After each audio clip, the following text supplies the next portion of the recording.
Hello everyone and welcome to a brand new video. This time we're not doing one, not two, not three, but we're doing 4 movie reviews and we're ranking the entire Hatchet franchise. There are 4 movies, Hatchet 1, 2, 3, and then the 4th one, Victor Crowley. I have not seen any of these movies before, and this video is going to be a little bit different. It's going to be a ranking video, so what I'm going to do is I'm going to watch a movie, immediately record and be like, here are my thoughts, here's what I liked, here's what I disliked. Now we're going to do the second one, record, third one, record, fourth one, record, and then the outro where I will rank them all. So I hope you dig that format. Let's just cut to me after watching the first Hatchet movie.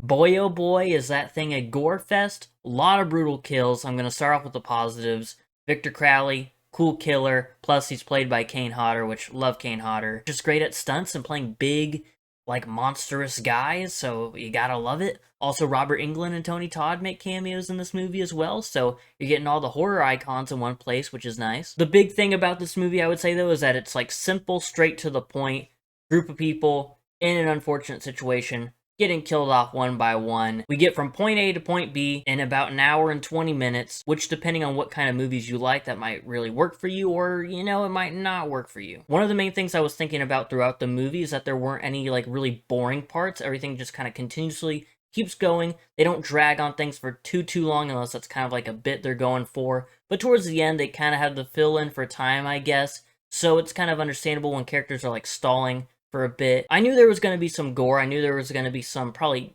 decent kills, but every kill except for maybe like 1 or 2, I think one was off screen, one was just kind of a little on the basic side. A lot of these kills are fantastic. They show a lot. They're unique. Heads getting spun around, chainsaws being, you know, shoved into people's mouth. That was a weird motion I just did with my hands there. But you get the gist. Hatchet came out in 2006, I believe, and it feels like a very mid-2000s horror movie, which in this case, it's a good and bad thing in my opinion. On the bright side, I like the vibes of mid-2000s horror movies. They're really cheesy. There's like 2 girls that are constantly taking their tops off because they're like being recorded by this dude who, you know, they think they're gonna be in a movie or whatever. The first 30 minutes of the movie, they do it like 3 or 4 times. It's like, I get it. The haha boobs. And some of the dialogue, you know, some of the things the characters say probably couldn't say nowadays. I don't think it would harm anybody if they watched it, but just there's your discretion right there, I guess. The characters in this are also kind of 50-50, where some characters have a bit more of a background or get the chance to say a bit more, get a few jokes in there, and I really started to like them. Like Marcus, for example. Marcus is probably my favorite character. Well, do you see a road or cars or something? Kind of stupid shit, man. It's dark, it's wet, and I can't see shit. Also, Mary Beth is definite final girl material. But then there's our main character, Ben, who is just like, oh, I'm just trying to get over breaking up with my girlfriend, so I need this getaway to, like, clear my mind. Seen it 100 times before. I just got dumped by my girlfriend of 8 years, and the character didn't really have much to offer, you know? Every other charismatic side character probably would have been more fun to follow along, but we follow along everybody, so I guess it's not too big a deal that the main one is kind of not the greatest. Some of the line delivery from the side characters are really funny, like Marcus, like I said. Highlight of the movie for me is really funny. Why is it that the crackers are back there with the honeys and the 2 brothers? Gotta carry the injured dude. I just want to get to a road, then I'm gonna whip your ass. The 2 models that are being recorded and, you know, taking their tops off, Jenna and Misty, I think are their names. They're back and forth. Pretty funny throughout the movie. I would call the police and they'd send someone. Who? That fox! Duh! They're the same thing! No, they're not! There's a difference! Nuh-uh! Yaha! Victor Crowley is, like, pretty cool and intimidating. He's, like, super freaking tall. But other than the kills, the main thing that got me thinking was the ending. Now, obviously, spoilers. There's a nice fake-out ending where we think that Victor Crowley gets killed in a, not gonna lie, pretty stupid way. I was about to be really disappointed if that's how they ended Victor Crowley right there. Ben gets a pole stuck in his foot, just getting thrown out of nowhere, and they, like, bend it a little bit forward, and it stabs Victor in the neck. And that's how it appears to end at first, but if you've seen any kind of like Friday the 13th or any slasher movie, you know there's always a comeback, and it happens. Mary Beth gets pulled into the water, she sees Ben's hand, she grabs it, pulls herself up, but it's Victor Crowley holding on to Ben's severed arm, which was really funny. Ben is in rough shape on the side of the boat, and the movie just cuts to black.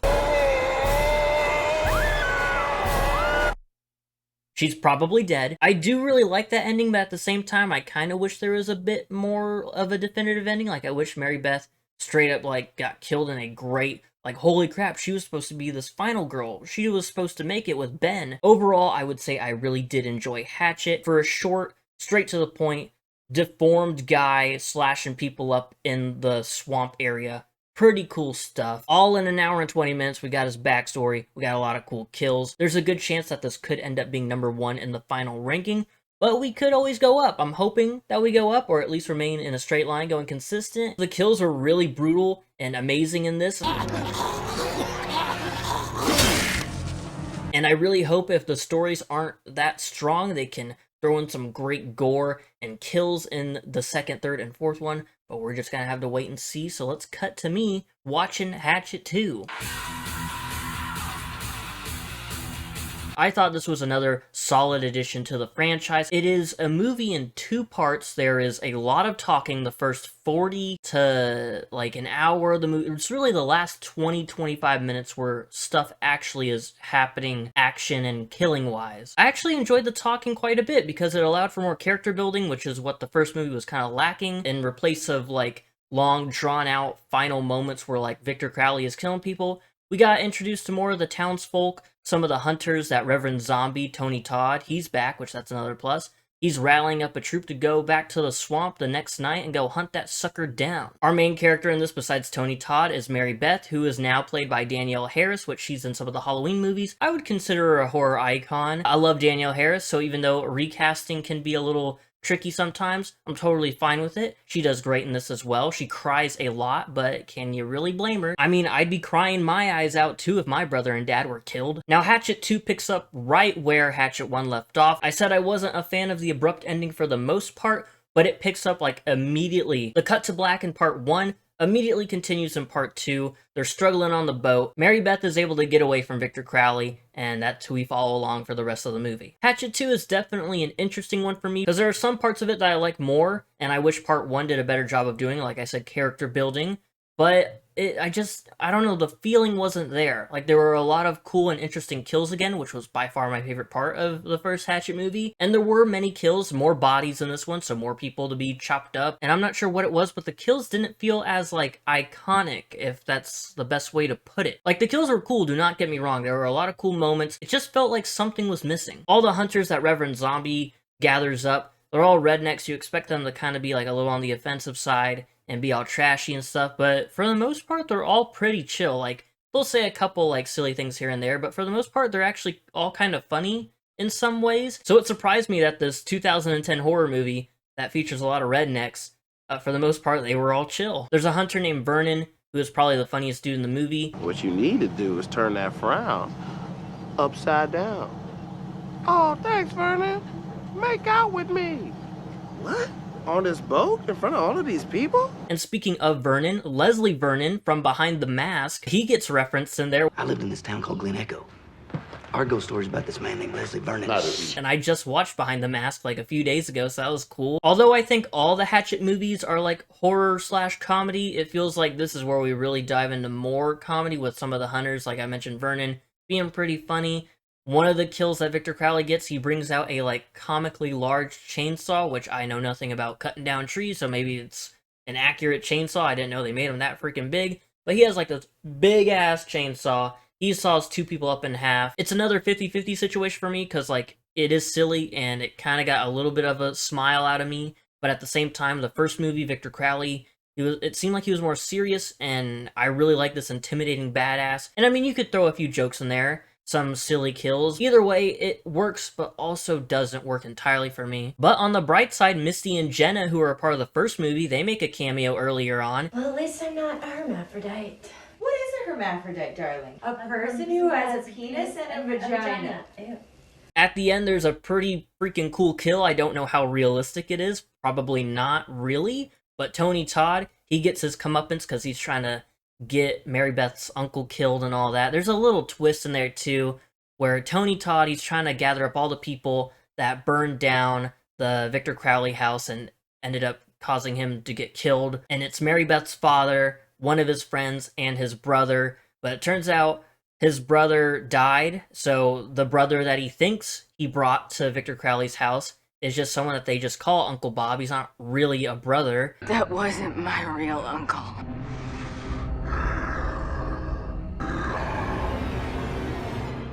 gotta be fucking kidding me. Tony Todd, he effed up. He gets like ripped out of his skin. I don't even know how else to describe it.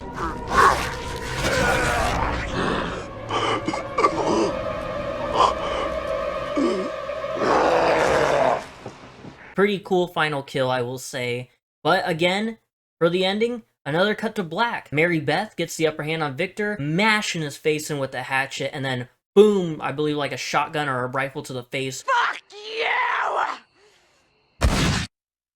But then there was an immediate cut to black.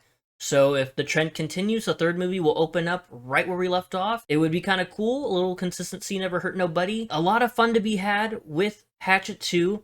Just the feeling wasn't there. The kills felt creative, but at the same time a little lackluster.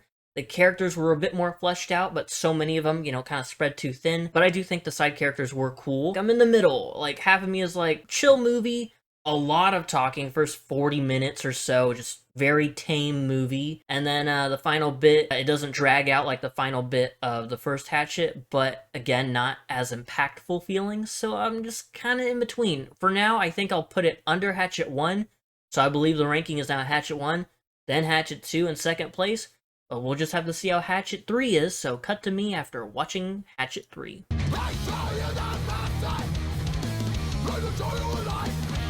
Just right out of the gate, I want to say this is so far the best in the franchise. This has some of the best parts of 1 and 2 combined. From 2, you got the character building. From 1, you got not so many characters to where, like, you know, in 2, they kind of spread itself a little bit too thin. For Hatchet 2, I said I wasn't really feeling it, and the kills didn't feel as iconic. This, Hatchet 3 has some pretty insane kills, and I am back on board the Hatchet train, baby. Danielle Harris is back as Mary Beth. Although she is still kind of the main character, we don't get to see a whole lot of her, so she feels a bit wasted, but she's still a key part of the story, so I'm not, like, disappointed or anything like that. I'm sitting right here. No offense. None taken. Asshole. Hey. Actually, we sort of have a new main character, in a way, working with her, a reporter named Amanda, and she reminds me of Gale Weathers from the Scream franchise, so I like that vibe right off the bat. She kind of can be a bit of a bitch, but, you know, she's trying to put an end to this Victor Crowley nonsense, so at the same time, you gotta kind of be like, I see where you're coming from. Also, if you thought the first Hatchet movie had cameos, oh boy, Hatchet 3 has a whole chunk of them. Basically, the whole cast is full of not horror royalty, but people just from horror movies that I really enjoy. Now, obviously, there's Kane Hodder, who plays Victor Crowley, but there's also Derek Mears in there, who plays Jason Voorhees in the 2009 Friday the 13th, one of my favorite Friday movies, and that Jason is my favorite version of Jason. So seeing him in there without the hockey mask and the whole Jason getup, he's still kind of a badass. He's obnoxious and egotistical, but he's still a badass, I guess. Also, there's Sean Whalen in there, who plays a guy named Randy. He's a lead paramedic.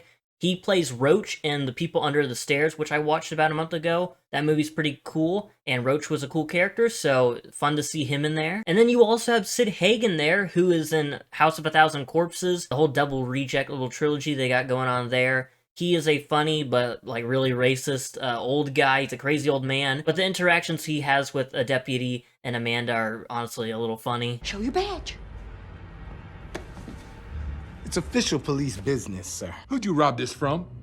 You know what? That's it. I'm through. Also, you have Zach Galligan in there in a major role, and he's the star of the Gremlins movies. Didn't really care for his character, but it's cool to see him in there. So, just a whole roster of horror icons slash just notable characters. Just like the other movies in the Hatchet franchise, it starts right where we left off from the previous movie. The story this time is Mary Beth goes to a police station. She's like, I did it. I killed him. And they're like, whoa, she has a gun, arrest her. So they send paramedics to the swamp, and they take a look at Victor Crowley's body, and obviously, he's not dead. There's a reason there's a third movie. Kills all the paramedics, so they're like, now we gotta hire SWAT people, and now we just have a whole swarm of people going to that swamp to try and see what the hell is going on. That's where reporter Amanda steps in. She's like, yo, Mary Beth, you're in jail. They think you committed all these murders. I believe in Victor Crowley, and if you help me do all this crap, I can clear your name, prove he's real, get you out of jail, win-win for both of us. So their plan is to get Victor Crowley's father's ashes from a crazy old guy, because if they return the ashes to Victor Crowley, he'll be reunited with his dad, and the curse will be lifted. So that's the story for this movie. And honestly, it's not a bad story. I like it. It gives Mary Beth a reason to go back, even though she is totally traumatized. She does not want to go back this time around, but she's sucked back into it because of course. Another positive about Hatchet 3 is that it just feels like it's an up in quality over 1 and 2. These movies, while still campy, feel like they kind of just get better and better as they go along, like quality-wise, and that's always a plus. Going back to something I said about Hatchet 2, there are more bodies, and so there's plenty of more kills, but they just didn't feel iconic enough. In Hatchet 3, there are plenty of bodies with like some paramedics, a whole SWAT team, some deputies, and local people. And so while there are a lot more kills, there's not really many characters we need to care about, like they tried to kind of push in Hatchet 2. So less people to really pay attention to, just a lot of crazy great kills to see. There's a montage towards the end of the movie of just a huge killing spree, one after another. It's all beautiful stuff. And off the top of my head, I can't think of any kill that was either off-screen or very lackluster. If there were any kills like that, they totally slipped my mind because of all the cool kills we got. A dude's chest getting shredded open, just ripped. A dude gets, like, ripped in half, hanging above Victor Crowley's head. So many ways to kill people, and they do it in this movie.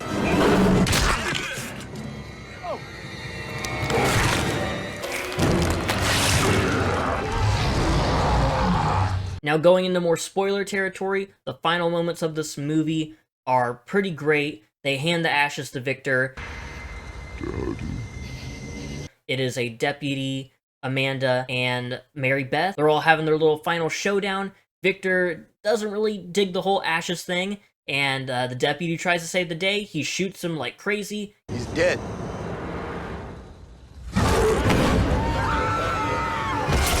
Gets his chest ripped open. Amanda's like, hey, at least I know you're real. Like, they're face to face, and she's like, I knew you were real, and just rips her head right off. And then it's one-on-one, Mary Beth versus Victor Crowley for a third time, and he pins her against like a tree branch in a tree. It stabs right through her midsection, and I am rooting for Mary Beth the past 2 movies, and I'm like, oh my god, is this the end of Mary Beth? She dunks, she cracks the urn, his father's ashes spill to the ground over his head, and he starts melting. Really cool effect, and he's like, I guess the curse is being broken, because he is just melting and on his knees, and she gives one final blow with like a big-ass gun or something. Fuck it!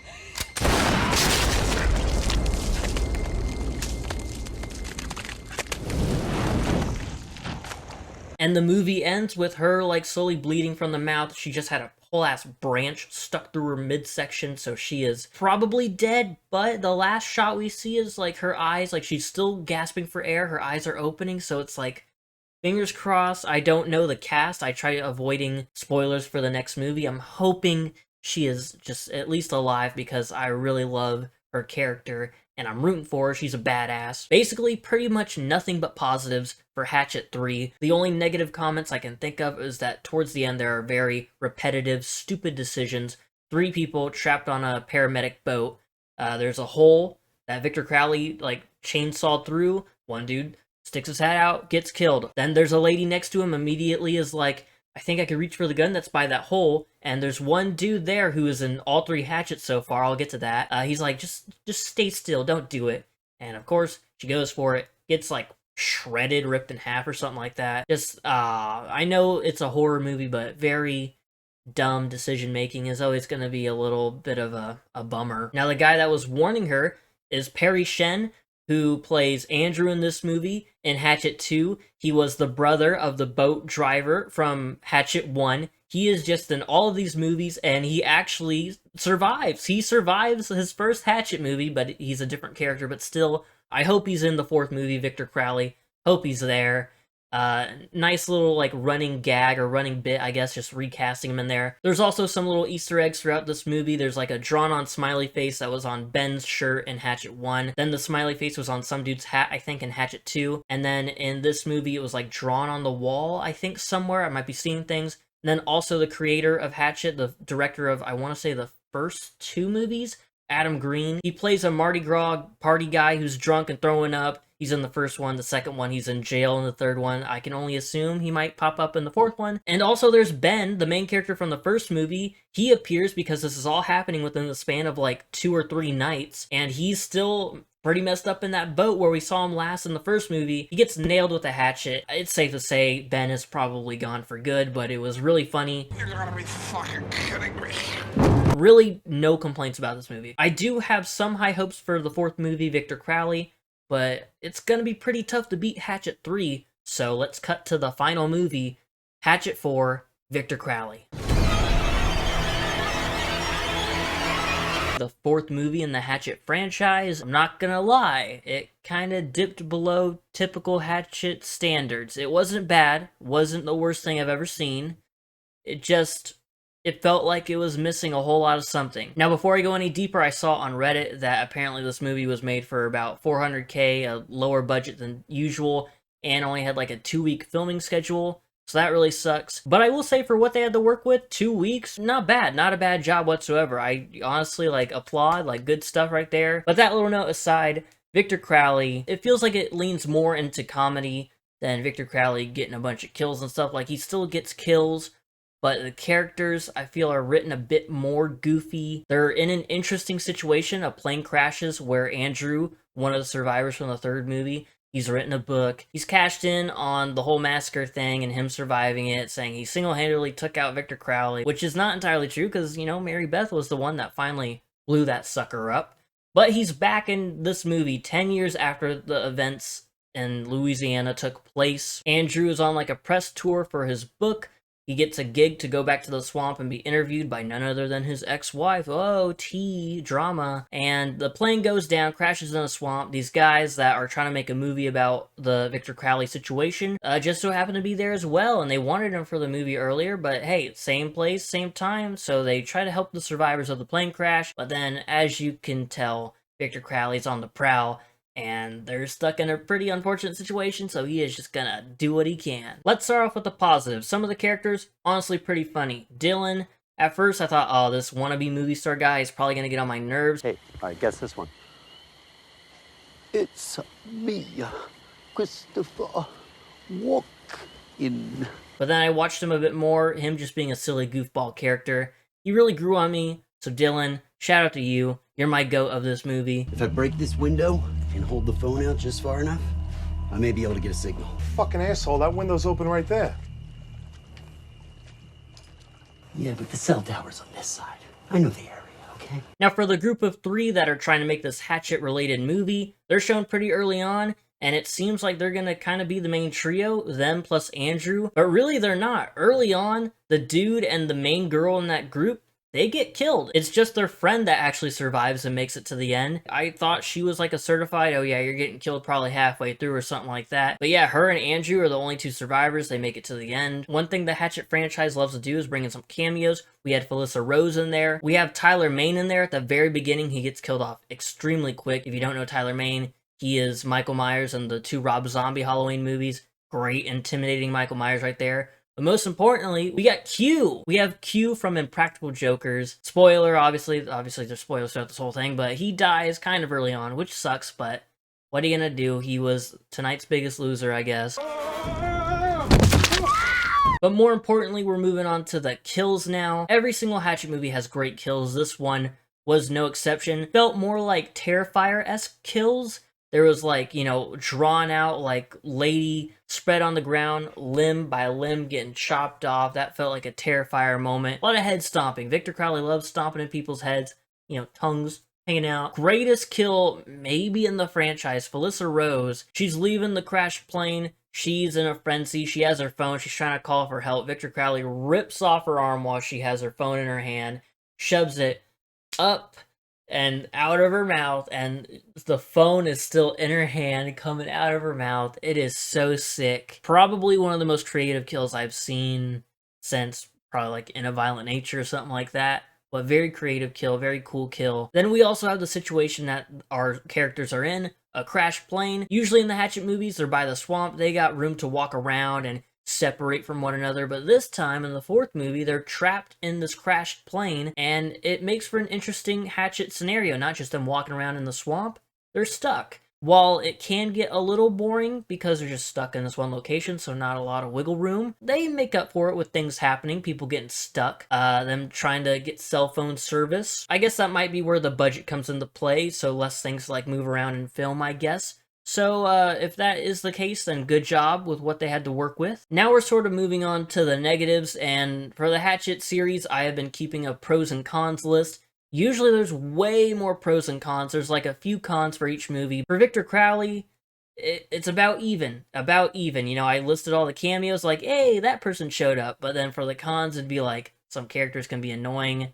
Not a lot of wiggle room because they're just stuck in this plane. You see a lot more of Victor Crowley than I would say the second movie and the first movie because he kind of just shows up towards like the last half. Here he's there from almost the beginning of the plane crash. He's just coming back and checking on the people in the plane.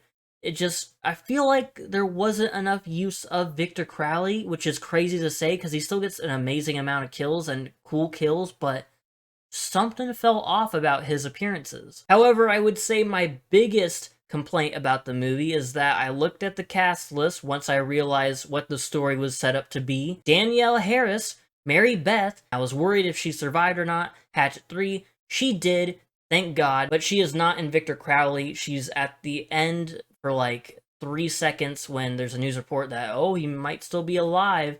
Then she, you know, cocks her shotgun or whatever, and she's like, I've been waiting for this motherfucker, or something like that. That's awesome, but she's not the main character. She's not even featured in the slightest in the main story of this movie, and she has become one of my favorite final girls to root for in recent, like, horror franchise memory. If I'm just being honest, I did not think I would get attached to, like, any of these characters when I started this franchise, but I love Mary Beth, and I'm just really bummed she wasn't in this. Maybe it was, like, again, a money thing. Maybe schedules were conflicting. I don't know, but it just sucks that she wasn't in there. We got her at the end, though, for a little bit, which was nice, but my first big complaint when I was writing down my notes was like, no Danielle Harris, no Mary Beth, what the hell? Victor Crowley has more of a polished, campy feel, like the quality is good, but the characters are still being like, whoa, we're so silly. Also, at the end, there's a very, very dumb sacrifice. It's from Dylan, which is our dumb character. Their plan is to get the jet engine going with whatever power they have left, and to kick Victor Crowley in it and shred him to pieces. They shoot him, they push him, and he's hanging on for dear life by this jet engine, and Dylan, instead of an easy shove or a kick,